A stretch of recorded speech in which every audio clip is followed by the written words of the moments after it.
நாங்கள் வெற்றி பெறுவோம், யார் வந்தாலும் வராவிட்டாலும் என்று சொன்னால் தானே சார் தன்னம்பிக்கையின் அடையாளம். என்று சொன்னால் தானே நீங்க மோட்டிவேட் பண்றீங்கன்னு அர்த்தம் தொண்டர்களையும் நிர்வாகிகளையும். அப்படி சொல்லாம வரலையா சார், கொஞ்சம் கதவு தருங்க சார், சார் ரொம்ப நேரமா வெயிட் பண்ணிட்டு இருக்கோம் அப்படின்னு கெஞ்சற மாதிரி இல்ல உங்க நிலைமை. பேரையோ கட்சி பேரையோ கொடியோ பயன்படுத்தாத. நான் ஆரம்பிச்ச கட்சி, நீ ஆரம்பிக்கல, அதுக்கு நீ சொந்தம் கொண்டாடக்கூடாது என்று டாக்டர் ராமதாஸ் அன்புமணியை பார்த்து கூறுகிறார். கூட்டணியை தக்க வைத்துக் கொள்ளுகிற வித்தையை திமுக நன்றாக அறியும். கூட்டணியை கட்டமைக்க முடியாமல் தடுமாறி கொண்டிருப்பது அதிமுக தான். ஆகவே திமுக இன்றைக்கு கவலைப்படுவது விஜய் எவ்வளவு வாக்குகள் வாங்க போகிறார் என்பது குறித்து தான். ஓபிஎஸ் அவர்கள் 2011 தேர்தலின் போது ஏதோ வைகோவுக்கு அநீதி இழைத்தார் என்பது போல வைகோ முன்வைத்துள்ள விமர்சனம் என்பது துளியும் நியாயமற்றது, உண்மைக்கு புறம்பானது. தினமலர் நேயர்களுக்கு அன்பான வணக்கம். நம்மோடு மூத்த பத்திரிகையாளர் துக்ளக் ரமேஷ் இணைந்திருக்காங்க. சார் வணக்கம். வணக்கம் சார். கிட்டத்தட்ட அதிமுக, பாஜக, தாவேகா கூட்டணி இணைந்துரும் அப்படின்னு எடப்பாடி சொன்னதை வச்சு நம்ம முடிவு பண்ணி வச்சிருந்தாங்க ஒரு அரசியல் கணக்கு. ஆனா சிறப்பு பொதுக்குழுல தான் முதல்வர், தன் தலைமையில தான் கூட்டணி, அதுக்கு பிறகுதான் அந்த ஆட்சி பகிர்வு, அதிகாரத்துல பகிர்வு. இது என்ன சொல்ல வராரு விஜய் இதன் மூலமா? இல்ல, தமிழக வெற்றி கழகத்தினுடைய பெரும்பாலான நிர்வாகிகள் விஜய் தான் முதலமைச்சர் வேட்பாளராக இருக்க வேண்டும் என்று தொடக்கம் முதலே கூறி வருகின்றனர். அது தவிர தமிழகத்தில் மாற்றத்தை விரும்புகிற வாக்காளர்கள் அந்த காரணத்தை அடிப்படையாக வைத்துத்தான் விஜய்க்கு ஆதரவளிக்கிறார்கள் என்று பல்வேறு கருத்து கணிப்புகளின் மூலம் நாம் தெரிந்து கொண்டோம். சில கருத்து கணிப்புகளில் காரணங்களோடு, எதற்காக விஜய்க்கு ஆதரவு என்று காரணங்களோடு, வாக்காளர்களுடைய புகைப்படங்களோடு வெளியிட்டிருந்தார்கள். அப்படி வெளியிட்டிருந்த கருத்து கணிப்புகளில் என்ன செய்தி கூறப்பட்டிருந்தது? நாங்கள் ஒரு மாற்றத்தை விரும்புகிறோம், அந்த மாற்றத்தை விஜய் தருவார் என்று நம்புகிறோம் என்று கூறியிருந்தார்கள். திராவிட முன்னேற்றக் கழகம், அண்ணா திராவிட முன்னேற்றக் கழகம் இரண்டுக்கும் மாற்றாக ஒரு சக்தி தமிழகத்திலே வர வேண்டும் என்று விரும்புகிற வாக்காளர்கள் கணிசமாக இருக்கிறார்கள். அந்த கணிசமான வாக்காளர்கள் எப்போதெல்லாம் ஒரு மூன்றாவது அணி முயற்சி மேற்கொள்ளப்படுகிறதோ அது நம்பிக்கையூட்டுகிற முயற்சியாக இருந்தால் அதை ஆதரித்திருக்கிறார்கள். அதற்கு உதாரணம் விஜயகாந்த் தலைமையிலே உருவான போது, அதே போல அந்த அணிக்கு ஏன் முழுமையாக வெற்றி கிட்டவில்லை என்றால் கடைசி நேரத்தில் திரு வைகோ போட்டியிடாமல் பின்வாங்கி விட்டார். ஒரு கூட்டணியினுடைய தலைவர், முக்கிய தலைவரே போட்டியிடாமல் பின்வாங்கினால் அந்த அணி மீது எப்படி நம்பிக்கை? மக்கள் நல கூட்டணி சொல்றீங்க? மக்கள் நல கூட்டணி. திரு பொன் ராதாகிருஷ்ணன் காலத்திலே ஒரு மூன்றாவது அணி முயற்சி மேற்கொள்ளப்பட்டது. அதே நாடாளுமன்ற தேர்தல் என்று நினைக்கிறேன். திரு அண்ணாமலை அவர்களுடைய தலைமையில் மேற்கொள்ளப்பட்டது. அதற்கெல்லாம் 19% வாக்குகள் கிடைத்திருக்கின்றன. இப்போது கூட்டணி பலம் இல்லாமல் தனிப்பட்ட முறையிலேயே விஜய்க்கு குறைந்தது 20% வாக்குகள் கிடைக்கும் என்று சில கருத்து கணிப்புகள் தெரிவித்திருக்கின்றன. ஆகவே விஜய் முன்னிறுத்தினால்தான் அந்த கட்சிக்கு மக்கள், மூன்றாவது அணியை விரும்புகிற வாக்காளர்கள், அது தவிர நியூ ஜெனரேஷன் ஓட்டர்ஸ் அவர்களும் வாக்களிக்கிறார்கள். பெரும்பாலான இளைஞர்கள் 10 பேரில் 6 பேர் 7 பேர் விஜய்க்குத்தான் ஓட்டு என்று சொல்லுகிறார்கள் என்று தகவல்கள் வருகின்றன. அது தவிர இளம் பெண்கள் மத்தியிலும் ஆதரவு இருக்கிறது. திராவிட முன்னேற்ற கழக கூட்டணிக்கே என்ன ஒரு கலக்கம் என்றால், விஜய் வேறு ஏதாவது கூட்டணிக்கு போனால் கூட பரவாயில்லை, பிஜேபி கூட்டணிக்கு போனார்னா தூக்கி பழிய போட்டுடலாம், இவர் எதிரின்னு சொன்னதெல்லாம் சும்மா பார்த்துட்டிங்களா, அவர் சாயம் வெளுத்துருச்சு, இவர் BJP B team, AIADMK B team, இவங்க தான் பி டீம் சி டீம்னு சொல்லி ஒரு ஆட்டம் ஆடிட்டு இருப்பாங்க, கிரியேட் பண்ணிடுவாங்க. இது ஒரு உருட்டுவாங்க, அந்த மாதிரி உருட்டலான்னு நினைச்சாங்க. இப்போ விஜய் தனித்து கூட்டணி என்று தனித்து தன் தலைமையில் தான் கூட்டணி என்று தாவேகா எடுத்திருக்கிற முடிவு துணிச்சலான முடிவு என்று நான் பார்க்கிறேன். துணிச்சலான முடிவு மட்டுமல்ல, திமுகவினுடைய சிறுபான்மை வாக்கு வங்கியில் விஜய் சேதாரத்தை நிச்சயம் ஏற்படுத்துவார். குறிப்பாக கிறிஸ்தவர்கள் வாக்கு மிக கணிசமாக விஜய்க்கு கிடைக்கும். இஸ்லாமியர்கள் வாக்குகளிலும் பெண்கள் வாக்கு அவருக்கு போவதற்கு வாய்ப்பு இருக்கிறது, ஒரு பகுதி போவதற்கு வாய்ப்பு இருக்கிறது என்று சில ஊடகவியலாளர்களும் சில நண்பர்கள், பொதுவாக அரசியலை கூர்ந்து கவனிக்கக்கூடிய நண்பர்களும் தெரிவிக்கிறார்கள், அரசியல் விமர்சகர்கள் சொல்லுகிறார்கள். ஆகவே விஜய் எடுத்திருக்கிற முடிவு எனக்கு வியப்பை தரவில்லை. அதிமுக எதிர்பார்த்திருந்தது. அதிமுக அதிகாரபூர்வமற்ற முறையில் பேச்சுக்களை நடத்தியது. ஆகவே எம்ஜிஆர் மாளிகை, ராயப்பேட்டையில் இருக்கக்கூடிய எம்ஜிஆர் மாளிகையில் சோகம் சூழ்ந்திருக்கிறது, சோகம் அப்பி இருக்கிறது. அதிமுக முக்கியஸ்தர்கள் முகத்தில் கவலைகளின் ரேகைகளை பார்க்க முடிகிறது. அவர்கள் அளிக்கிற பேட்டியிலே பதட்டம் வெளிப்படுகிறது. உளறுகிறார்கள். என்ன உளறல் என்று கேட்டீர்கள் என்றால், திரு ஆர்பி உதயகுமார் சொல்கிறார், என்னுடைய மதிப்புக்குரிய நண்பர் தான். நான் உளறல் என்று சொல்வதை கூட திருத்திக் கொள்ள விரும்புகிறேன். பேச்சிலே ஒரு குழப்பம் குழப்பம் வெளிப்படுகிறது. என்ன குழப்பம்? அவர் என்ன சொன்னார்? திரு விஜய் திமுகவை வீழ்த்த வேண்டும் என்ற நோக்கம் இருக்கக்கூடியவர் எங்களோடு வந்து சேர வேண்டும். அப்படி வராவிட்டால் விஜய் கட்சி காணாமல் போய்விடும், திமுக மீண்டும் ஆட்சிக்கு வந்தால் சொன்னா பரவாயில்ல. இதிலேயே ஒரு முரண்பாடு இருக்கிறது. தமிழ்நாட்டை ஆண்டவனாலையும் காப்பாற்ற முடியாது என்று சொன்னார். அப்படின்னா என்ன அர்த்தம்? விஜய் வராவிட்டால் அதிமுகவில் தமிழ்நாட்டை காப்பாற்ற முடியாதா? விஜய் வராவிட்டால் திமுக காணாம போய்விடும் அதிமுக பக்கம் வந்தா. உங்க கதி என்ன? தமிழ்நாட்டை காப்பாற்ற முடியாதுன்னா அதிமுக தனித்து நின்று தமிழ்நாட்டை காப்பாற்ற முடியுமா முடியாதா? அல்லது இப்போது இருக்கிற கூட்டணி வலிமையோடு முடியாது என்று ஒப்புக்கொள்ளுகிற வாக்குமூலம் தான் உதயகுமார் அளித்த பேட்டி. இரண்டாவது, வரலன்னு ஒருத்தர் கதவை சாத்தின பிறகும் மறுபடி தட்டி, சார் கொஞ்சம் கதவை தரங்கன்ற மாதிரி உதயகுமாரும் செல்லூர் ராஜும் மீண்டும் அழைப்பு விடுக்கிறார்கள். இல்ல, அது எங்க அழைப்பு விடுக்கிறாங்க? அந்த சமயம் நீ எப்படி பாக்குறீங்க? அதுதான் நான் சொல்றேன், விவஸ்தை இல்லை என்கிறேன் நான். நீங்கள் கையேந்துகிறீர்கள் என்கிறேன் நான். எதற்காக கையேந்துகிறீர்கள்? எப்படிப்பட்ட கட்சி? எவ்வளவு வலிமையாக இருந்த கட்சி? எம்ஜிஆர் அவர்கள் இப்படித்தான் இந்த கட்சியை வைத்திருந்தாரா? அம்மா அப்படித்தான் வைத்திருந்தாரா? தனித்து போட்டியிட்டு வெற்றி காண முடியவில்லையா? திமுகவால் தனித்து போட்டியிட முடியாது, நான் ஒத்துக்கொள்கிறேன். நீங்கள் என்ன கதை? நீங்கள் உங்களோடு சில கட்சிகள் சேருகின்றன, இன்னும் 1-2 கட்சிகளுக்காக காத்துக் கொண்டிருக்கிறீர்கள். நாங்கள் வெற்றி பெறுவோம், யார் வந்தாலும் வராவிட்டாலும் என்று சொன்னால் தானே சார் தன்னம்பிக்கையின் அடையாளம். என்று சொன்னால் தானே சார் உங்களுக்கு செல்ஃப் கான்பிடன்ஸ் இருக்குன்னு நினைக்கிறோம். என்று சொன்னால் தானே நீங்க மோட்டிவேட் பண்றீங்கன்னு அர்த்தம், தொண்டர்களையும் நிர்வாகிகளையும். அப்படி சொல்லாம வரலையா சார் கொஞ்சம் கதவு தருங்க சார், சார் ரொம்ப நேரமா வெயிட் பண்ணிட்டு இருக்கோம் அப்படின்னு கெஞ்சற மாதிரி இல்லை உங்க நிலைமை. விஜய் வரவில்லை, நம் வேலையை நாம் பார்ப்போம் என்று அதிமுக தேர்தல் பணியை தொடங்காமல் முடங்கி இருப்பது கதவை தட்டுகிறது என்பது அதிமுகவினுடைய பரிதாப நிலையை காட்டுகிறது. அவர்களை நினைத்து எனக்கு ரொம்ப வெட்கமாகவும் கவலையாகவும் இருக்கிறது. விஜய்க்கு இருக்கிற நம்பிக்கை உங்களுக்கு இல்லையே. ஒரு முதல் தேர்தலை சந்திக்கிற ஒரு இளம் தலைவர், அவருக்கு இருக்கிற தைரியம் உங்களுக்கு இல்லையே. எனக்கும் திமுகவுக்கு தான் போட்டின்றாரு, சுப்ரீம் கோர்ட் தீர்ப்பை காட்டி திமுக வெளுத்து வாங்குறாரு. ஏன் உங்களால முடியல? சரி, ஆனா எடப்பாடி பழனிசாமி அந்த நடுக்கம் இருக்கா?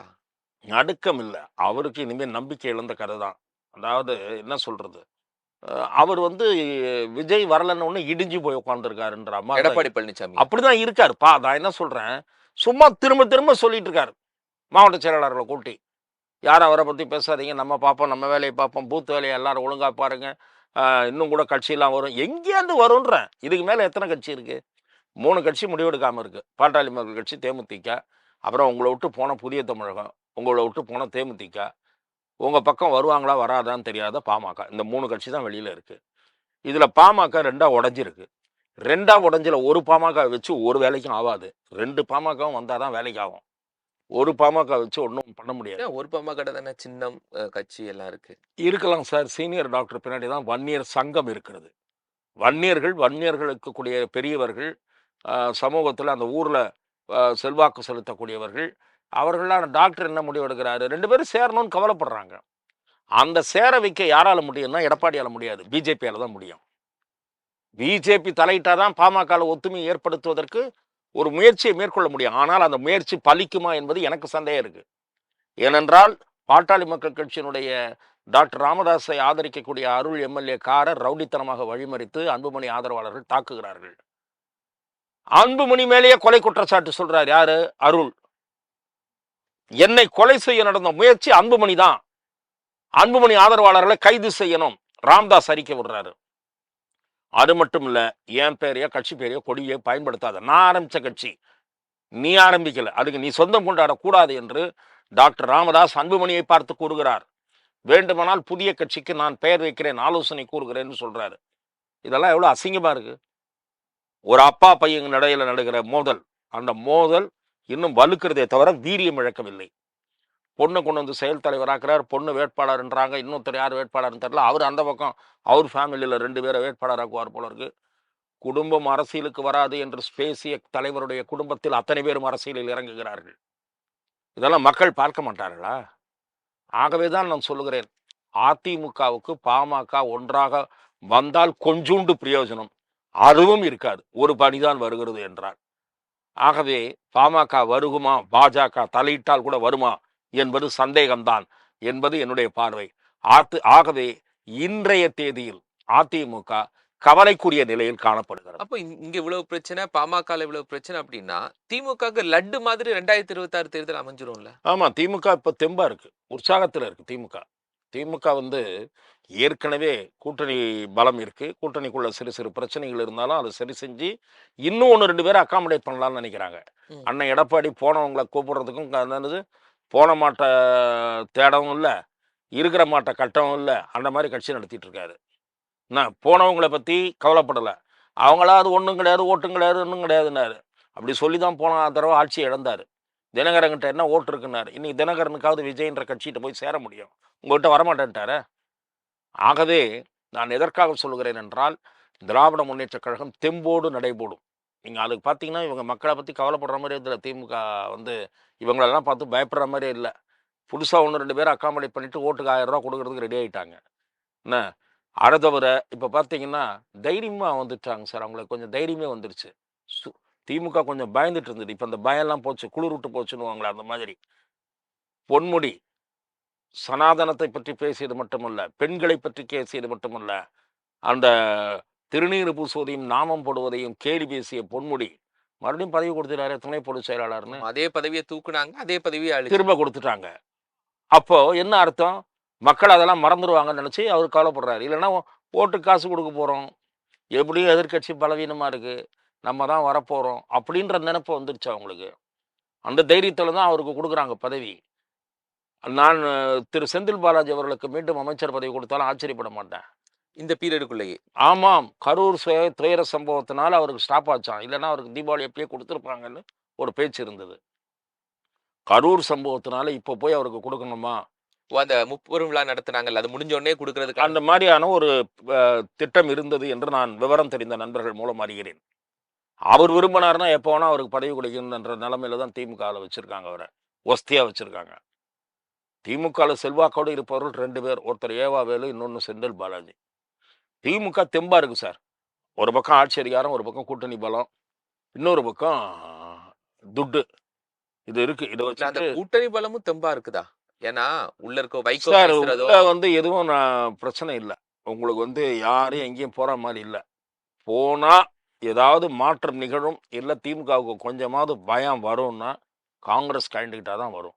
இல்ல, நீங்க அதுக்கான சம்பவங்கள் நீங்க பார்க்கலாம் சார். மேல்ட பொறுப்பாளரை காங்கிரஸ் மாத்துறாங்க. புதுசா வந்த மேல்ட பொறுப்பாளர் திமுகவில் சீட் பார்கெனிங் மட்டும் இல்லாம திமுக ஆட்சியில் இருக்கக்கூடிய குற்றங்கள் குறித்து விமர்சனம் பண்றாரு. இல்லை இல்லை, நான் அவங்க நீங்கள் அப்படி பேசுனாங்களே தவிர அடுத்த ட்ரிப்பில் என்ன சொல்லிட்டு போயிட்டாரு, நீங்கள் வந்து திமுக சம்மந்தமாக, கூட்டணி சம்மந்தமாக வெளிப்படையாக பேசாதீங்க, எதுவாக இருந்தாலும் நான் உங்களுக்கு ராகுல் காந்தி கிட்ட டைம் வாங்கி தரேன், அங்கே பேசுங்க, மல்லிகார்ஜுன கார்கே கிட்ட சொல்லுங்க, யாரையும் இங்கே பேட்டி கொடுக்காதீங்கன்னு சொல்லிட்டு போயிட்டாரு. நான் அதுதான் நான் ஏற்கனவே உங்களுக்கு வந்து ஒரு பேட்டி கொடுக்குறாரு. தமிழ்நாட்டுல பெண்களுக்கு எதிரான குற்ற சம்பவம் 40% அதிகரிச்சிருக்கு. இல்லை, அது வந்து நீங்கள் அது கூட சொல்லாமல் இருந்தீங்கன்னா நீங்களாம் எதிர்கட்சியான்னு கேட்பாங்க. செல்வ பெருந்தகை ஏற்கனவே செல்வ பெருந்தகை திமுக அமைப்பு செயலாளர் மாதிரி இருக்காரு ஜால்ரா அடிக்கிறதுல. ஆகவே குறைந்தபட்சமான விமர்சனங்களை கூட முன்வைக்காமல் இருக்க முடியாது. அது வைக்கிறாங்க, திமுக காங்கிரஸும் வைக்கிறாங்க, திருமாவளவன் வைக்கிறாங்க, கம்யூனிஸ்ட் வைக்கிறாங்க. ஆனால் வெளியே போக மாட்டோம்னு சொல்கிறாங்க. கூடியே ஒரு விமர்சனத்தை சொல்லிட்டு கூடயே என்ன சொல்கிறாங்க, மதசார்பற்ற கூட்டணியில் அப்படியே உறுதியாக நீடிக்கிறோம், அதையும் சொல்லிடுறாங்களா இல்லையா? ஆகவே கூட்டணியை தக்க வைத்துக் கொள்ளுகிற வித்தையை திமுக நன்றாக அறியும். கூட்டணியை கட்டமைக்க முடியாமல் தடுமாறி கொண்டிருப்பது அதிமுக தான். ஆகவே திமுக இன்றைக்கு கவலைப்படுவது விஜய் எவ்வளவு வாக்குகள் வாங்க போகிறார் என்பது குறித்து தான். ஏனென்றால் விஜய் குறித்த ஒரு பெரிய எதிர்பார்ப்பு உருவாகி இருக்கிறது, அல்லது மீடியா அதற்கு உதவி செய்கிறது.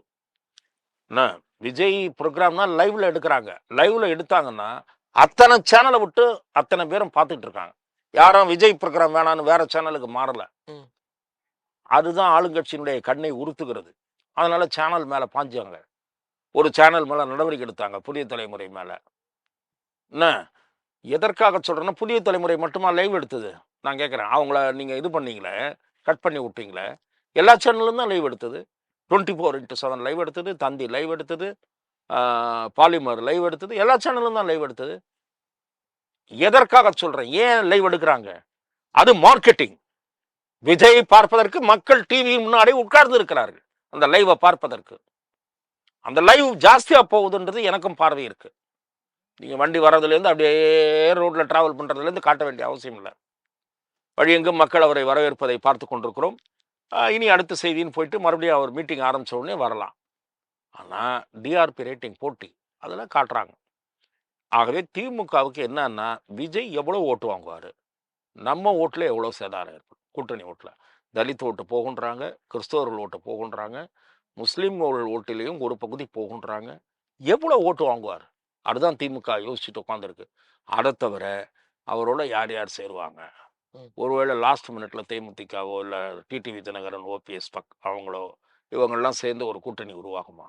அந்த அணி எவ்வளோ ஆகும்? இதெல்லாம் சர்வே எடுத்துக்கிட்டு இருக்காங்க, எல்லாரும் எடுக்கிறாங்க. திமுகவை எடுக்கிறாங்க. திமுகவுக்கு ஆதரவான நிறுவனங்கள் எடுக்கும். இரண்டாவது உளவுத்துறை அவருக்கு எவ்வளோ வர்றாங்க, மக்கள் என்ன எதிர்பார்ப்பு இருக்கு என்பதை நோட்டு கொடுக்கத்தான் கொடுக்கும். அது எந்த ஆட்சியில் இருந்தாலும் கொடுக்கும். ஆகவே திமுக விஜய் குறித்து என்ன வாங்குவாரோன்ற ஒரு யோசனையில் இருக்கே தவிர அதிமுகவை திமுக பொருட்படுத்துவதாகவே எனக்கு தெரியல. இப்போ மதிமுக விவகாரம் சார். வைகோ இதுவரைக்கும் 2011 விஷயம் சார்ந்து தெளிவா பேசல. இப்போ ஓபிஎஸ் மேல ஏன் குற்றம் சுமத்துறாரு? எனக்கு அந்த விஷயத்தை நான் செய்தித்தாள்களில் படித்தவுடன் நான் பெரிதும் வியப்படைந்தேன். ஏனென்றால் இது சம்பந்தமாக சொல்லுவது என்பது கொஞ்சம் பழைய விஷயங்களை நினைவூட்டுவது போல அல்லது பழைய சம்பவங்களை பேசுவது போல அசை போடுவது போல இருக்கும் என்றாலும் கூட, இந்த விவகாரத்தில் திரு ஓபிஎஸ் அவர்கள் 2011 தேர்தலின் போது ஏதோ வைகோவுக்கு அநீதி இழைத்தார் என்பது போல வைகோ முன்வைத்துள்ள விமர்சனம் என்பது துளியும் நியாயமற்றது, உண்மைக்கு புறம்பானது. ஏனென்றால் 2011 சட்டமன்ற தேர்தலில் அண்ணா திராவிட முன்னேற்ற கழகத்துக்கும் தேமுதிகவுக்கும் இடையே உருவான கூட்டணியில் முக்கிய பங்கு வகித்தவர் மறைந்த துக்ளக் ஆசிரியர் சோ அவர்கள். ஆக அப்போது அடிக்கடி அவருக்கு உறுதுணையாக இருந்தவன் என்ற முறையிலும், அன்றைய அதிமுக பொதுச் செயலாளர் மாண்புமிகு செல்வி ஜெயலலிதா அவர்களோடு உரையாடுகிற வாய்ப்பை பெற்றவன், சில தகவல்களை தெரிவிக்கக்கூடிய நிலையில் இருந்தவன் என்ற முறையிலும் நடந்த சம்பவங்களில் சில உண்மைகள் எனக்கு நன்றாக தெரியும். அதிலே ஒரு உண்மை, திரு வைகோ அவர்களை எப்படியாவது இந்த கூட்டணிக்குள் கொண்டு வந்து விட வேண்டும் என்று திரு ஓ பன்னீர்செல்வம் அவர்களும் திரு செங்கோட்டையன் அவர்களும் இறுதி வரை முயன்றார்கள். அதற்கு திரு சோ அவர்களுடைய உதவியையும் நாடினார்கள். ஏனென்றால் விஜயகாந்த் அவர்களுடைய தரப்பில் பேசி அந்த சீட்டை எவ்வளவு என்று இறுதி செய்வதற்கு திரு சோ அவர்கள் ஒரு கருவியாக இருந்தார். ஆனால் வைகோ சம்பந்தமாக அவர் சம்பந்தப்படவில்லை. அதை செல்வி ஜெயலலிதாவே டீல் செய்து கொண்டார். யார் வழியாக? திரு ஓபிஎஸ், திரு செங்கோட்டையன், திரு ஜெயக்குமார் போன்றவர்கள் வழியாக. நான் ஆரம்பத்திலிருந்து என்ன நடந்தது என்று தெரிந்தவன் என்றாலும் முதலில் நடந்த ஒரு பகுதியை நான் தவிர்க்க விரும்புகிறேன். இரண்டாவது மூன்றாவது கட்டத்திலிருந்து சொல்லுகிறேன். ஒரு கட்டத்திலே ஒரு நம்பர் சொல்லப்பட்டு பிறகு அது குறைக்கப்பட்டு பிறகு கடைசியாக அறைவான நம்பர் 12 தொகுதிகள். நன்றாக கவனியுங்கள், 12 தொகுதிகள். அதற்கு முன்பு என்ன நடந்தது என்று எனக்கு தெரியும். எனக்கு சொன்னவர்கள் நண்பர் திரு ஓ பன்னீர்செல்வம், திரு செங்கோட்டையன் ஆகியோர். கடைசி கட்டத்தில் நான் ஒரு பங்கு வகித்தேன். அதற்காக இந்த விவரங்கள் எனக்கு தெரியும். அப்போது கடைசியாக திரு வைகோ அவர்கள் திரு ஓபிஎஸ்ஸிடமும் திரு செங்கோட்டையனிடமும் 18 தொகுதிகள் என்றால் அடுத்த கட்டமாக பேசலாம், இல்லை என்றால் நான் இந்த அணியில் இருக்க விரும்பவில்லை என்பதை பொதுச் செயலாளரிடம் சொல்லிவிடுங்கள் என்கிறார். அதாவது செல்வி ஜெயலலிதாவிடம் தெரிவித்து விடுங்கள் என்று கூறி இவர்களை வழி அனுப்பினார். அதுதான் கடைசி சந்திப்பு. செல்வி ஜெயலலிதா அவர்களிடம் இந்த தகவலை தெரிவிக்கவில்லை இவர்கள் என்று வைகோ கூறுகிறார். அவர்கள் தெரிவித்தார்கள். செல்வி ஜெயலலிதா அவர்கள் அப்படியானால் விட்டு விடுவோம், 12 என்றால் அவர் ஏற்றுக்கொள்ளட்டும் என்று சொன்னார். இதன் பிறகு திரு ஓபிஎஸ் அவர்களும் செங்கோட்டையன் அவர்களும் சோ அவர்களை சந்தித்து வைகோ 18 கேட்கிறார், அம்மா 12 என்றுதான் சொல்லுகிறார். அவர் இத்தனை நாள் கூட்டணியில் இருந்திருக்கிறார். அவரும் இருந்தால் இந்த கூட்டணி நன்றாக இருக்கும், நீங்கள் தான் அம்மாவிடம் பேச வேண்டும் ஏதாவது. உடனே சோ சார் சொன்னார், 1-2 எக்ஸ்ட்ரா கொடுப்பாங்களா? இல்லை 12 இப்போதைக்கு சொல்றாங்க. சரி, 1-2 எக்ஸ்ட்ரா தருவதாக சொல்லி வைகோவிடம் பேசி பார்ப்போம், உடனே நீங்கள் பேசுங்கள் என்று சொல்லுகிறார் திரு ஓபிஎஸ் சொல்லுகிறார், நான் பேசிவிட்டேன், போனை எடுக்கவில்லை. என்னுடைய சம்பந்தி பேசிவிட்டார், போனை எடுக்கவில்லை. என்று சொன்னவுடன் துக்ளக் ஆசிரியர் திரு சோ அவர்கள் ரமேஷ் அவர்களுக்கு வைகோ மிக நெருக்கமானவர், ரமேஷ் அவர்கள் வழியாக இந்த செய்தியை சொல்லுவோம் என்று அப்படின்னு உங்களை சொல்றாங்க. சொல்லுகிறார். ம். நான் சொல்லுவது 200 அல்ல, 300 அல்ல, கடவுள் பொதுவாக சொல்லுகிற உண்மை. நான் வைகோ அவர்களின் உதவியாளர் திரு பாலன் மூலமாக வைகோ அவர்களிடம் மிக அவசரமான ஒரு முக்கியமான தேர்தல் சம்பந்தமான செய்தியை சொல்ல வேண்டும், நான் பேச வேண்டும் என்று சொல்லுகிறேன். அன்றைய தினம் மதிமுகவினுடைய உயர்மட்ட குழு கூட்டம் தாயகத்திலே நடைபெற்றுக் கொண்டிருக்கிறது. பிற்பகல் 3 வரை கூட்டம் சீரியஸான விவாதத்தில் போகும் போல் இருக்கிறது, நடுவில் இடைவேளை இருக்குமா என்பதே சந்தேகம் என்று 12 மணி வாக்கில் திரு பாலன் அவர்கள் என்னிடத்திலே சொல்லுகிறார். நான் மீண்டும் அதை வலியுறுத்தி சொன்னவுடன் சுமார் ஒரு அரை மணி நேரம் அல்லது 1 மணி நேரம் என்று இருக்கும் என்று நினைக்கிறேன், திரு வைகோ அவர்கள் என்னுடைய லைனில் வந்தார். வந்து நான் இந்த 12 தொகுதிகள் என்பதை மேலும் ஓரிரு தொகுதிகளை உயர்த்தி பெறுவதற்கு, ஏன் அந்த ஓரிரு தொகுதிகள் என்று வந்தேன் என்று குறிப்பிடப்பட்டது என்றால், வைகோ அவர்களுக்கு ஏற்பட்ட காம்ப்ளெக்ஸ் என்னவென்றால், அதிமுக அணியிலே விஜயகாந்துக்கு 30க்கும் மேற்பட்ட இடங்கள், அடுத்த கட்சியாக மார்க்சிஸ்ட் கம்யூனிஸ்ட் கட்சிக்கு 12 தொகுதிகள் ஒதுக்கப்பட்டன. மார்க்சிஸ்ட் கட்சிக்கு சமமாக தனக்கு ஒதுக்குவதா, அவர்களை விட கூடுதலாக இடங்கள் எனக்கு வேண்டாமா என்பதற்காக அவர் அந்த 18 என்ற நம்பரை கேட்டார். வைகோவருடைய பிரச்சனை மார்க்சிஸ்ட் கட்சியை விட அதிக இடம், அவ்வளவுதானே என்று சோ அவர்கள் 2 இடங்களை கூடுதலாக பெற முடியும், தான் வாதாடி செல்வி ஜெயலலிதாவிடம் வாதாடி பெற முடியும் என்ற நம்பிக்கையில் செல்வி ஜெயலலிதா அவர்களை கேட்காமலேயே இவர்களோடு கலந்து பேசிவிட்டு என் வழியாக அந்த தகவல் சொல்லப்பட்ட போது திரு வைகோ அவர்கள் கராரான துணியில் என்னிடம் பேசினார். நிச்சயமாக முடியாது, 18க்கு குறைவாக நான் வாங்கிக் கொள்ள முடியாது. நேற்றைக்கு வந்தவருக்கு அவ்வளவு முக்கியத்துவம் யாருக்கு? விஜயகாந்த் சொல்லுகிறார். எங்கள் கட்சி எத்தனை ஆண்டுகளாக பயணத்தில் இருக்கிறது, நான் அந்த அம்மையாரோடு கடந்த 5 ஆண்டுகளாக உறுதுணையாக இருக்கிறேன், இப்போது எங்களுக்கு இனத்தை குறைப்பதா என்று சொல்லிவிட்டு நாம் நண்பர்களாக இருப்போம் என்று தொலைபேசி இணைப்பை துண்டித்து விட்டார். இதுதான் நடந்தது. பன்னீர்செல்வம் தகவலை மறைத்தார், பன்னீர்செல்வம் அப்போது உதவாததற்கு இப்போது அனுபவிக்கிறார் என்றெல்லாம் வைகோ அவர்கள் பேசுவது சரியானதல்ல, உண்மைக்கு புறம்பானது. திரு பன்னீர்செல்வம் அவர்களும் செங்கோட்டையனும் எப்படியாவது மதிமுக தங்கள் கூட்டணிக்குள் இருக்க வேண்டும் என்றுதான் விரும்பினார்கள். அதுதான் உண்மை என்று நான் தெரிவிக்க விரும்புகிறேன். இப்போ பாஜக இதுவரைக்கும் தனியா நின்று 2024 எப்படி மாஸ் காட்டுச்சு அவங்க ஒரு அலைன்ஸ் பாத்தீங்க, அண்ணாமலை இல்லாதது பாஜக ஒரு சுணக்கமா இருந்த மாதிரி தெரியுது.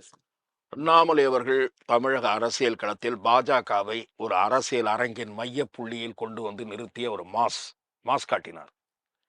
அதுவும் திராவிட முன்னேற்ற கழக அரசுக்கு பெரிய தலைவலியாக இருந்தார். தினம் ஒரு குற்றச்சாட்டு, தினம் ஒரு மக்கள் பிரச்சனை எழுப்புவது என்று அவர் அரசியல் அரங்கில் பரபரப்பாக இயங்கிக் கொண்டிருந்தார். அவ்வாறு இயங்கியதன் எதிரொலியாகத்தான் 4.5% இருந்த பாரதிய ஜனதாவின் வாக்கு வங்கி தமிழகத்தில் 11% கொண்டு வந்து நிறுத்தியது அண்ணாமலை அவர்களுடைய வீரியமான துணிச்சலான செயல்பாடு. பாரதிய ஜனதா கட்சியின் பக்கம் இல்லாமல் இடையில் அதிமுகவின் பக்கம் சென்ற ஒரு பகுதி வாக்காளர்கள், பாஜகவுக்கு விழ வேண்டிய வாக்குகள், அந்த வாக்குகளை திரும்பவும் பாஜக பக்கம் கொண்டு வந்து நிறுத்தியவர் திரு அண்ணாமலை. இதுதான் அவர் செயல்பாட்டில் முக்கியமாக நான் பார்ப்பது. செல்வி ஜெயலலிதா இருந்தபோது அவரை ஒரு இந்துத்துவ சக்தியாக கருதி பாரதிய ஜனதா ஆதரவு மனநிலை கொண்ட வாக்காளர்கள் திமுகவுக்கு எதிராக ஜெயலலிதா அவர்களுக்கு வாக்கு போடுவோம் என்று போட்டார்கள். நான் சொல்லுவது, செல்வி ஜெயலலிதா அவர்கள் ஸ்வீப் செய்தார் அல்லவா அந்த நாடாளுமன்ற தேர்தல், 37 இடங்களில் வென்ற தேர்தல்.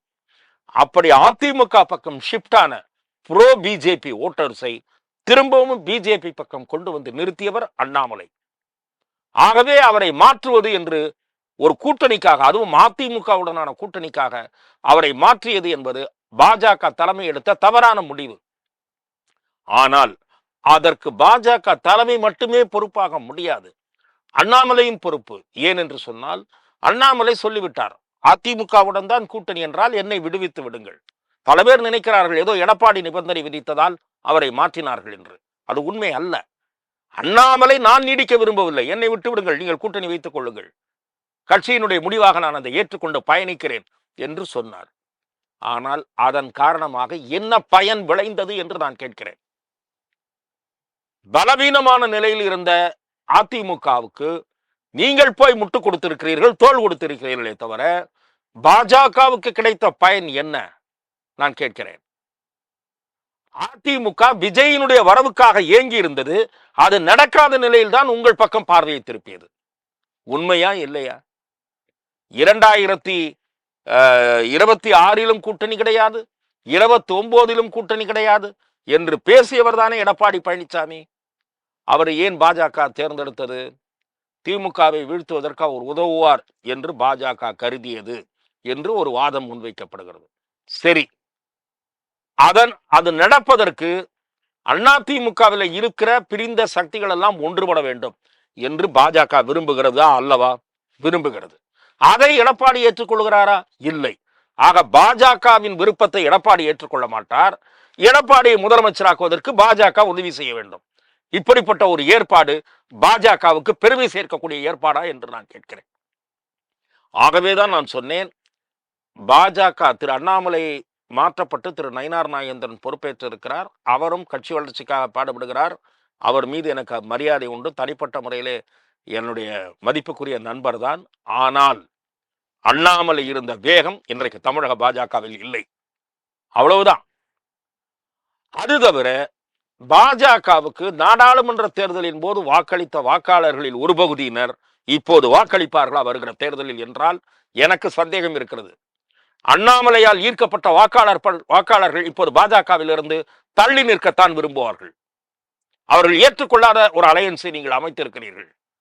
ஆகவே என்ன நடக்கிறது என்று நாம் பார்க்க வேண்டும். அண்ணாமலை அவர்களுக்கு மிக முக்கிய பொறுப்பளிக்கப்பட்டு அவர் இந்த அரசியலில், தமிழக அரசியல் களத்தில் பயன்படுத்தப்படுகிற சூழல் இந்த தேர்தலுக்கு பிறகு உருவாகலாம். இந்த தேர்தலின் போதே கூட அவருக்கு முக்கிய பொறுப்பு கிடைத்தால்தான் அண்ணாமலை ஆதரவு வாக்காளர்களுடைய மனநிலையில் மாற்றம் ஏற்பட்டால் ஏற்படும்.